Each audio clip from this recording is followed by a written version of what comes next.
Hey, it's Clay Trader, and this will be a video chart on ticker symbol MMEG. We will take a look at the 30-minute time frame. Real quick, what do I mean by 30-minute in case maybe you're new to charts? Instead of each one of these candlesticks here representing 1 day's worth of price action, which is what you would normally see, each one represents 30 minutes. So while this here may look like a few weeks worth of time, it's actually just the past couple of days broken down into 30-minute time slices. I did this analysis on Friday, so that's where these red and green line annotations are coming from. And definitely want to get things updated here as the price did continue to pull back today. And I'm not going to say the chart is ruined, but you know the price has pulled back enough at this point. I mean, there's nothing wrong at all with prices that pull back. I mean, no price can go up and up and up every single day.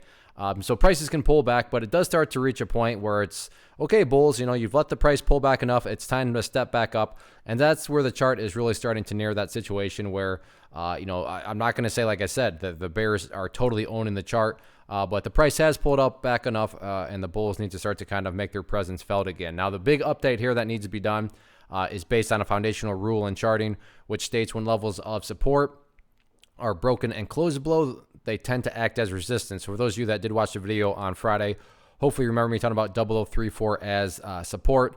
But again, going back to that key rule, when you know, supports fail, they tend to act as resistance. So the price did fall below it, and then you can see here, and you can throw this right into a textbook. I mean, a classic example where that 0034 level now acting as a level of resistance. The bulls tried multiple times to get back up above it and just couldn't quite do it. So I'm not saying that 0034 is impossible to break above.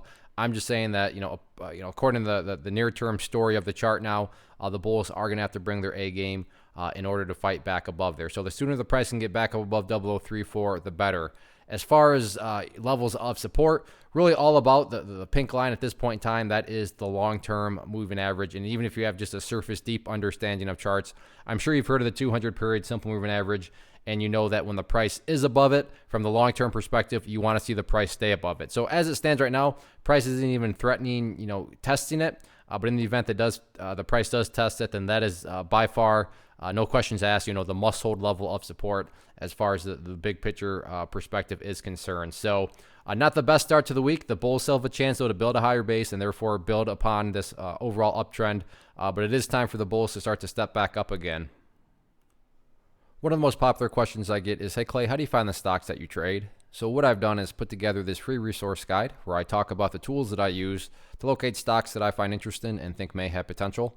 So if that sounds like something that could add value to you as a trader, then by all means, click right there to get access to the guide. The guide itself is very short and to the point, and like I say, it is free. Thanks for watching. Have a good one.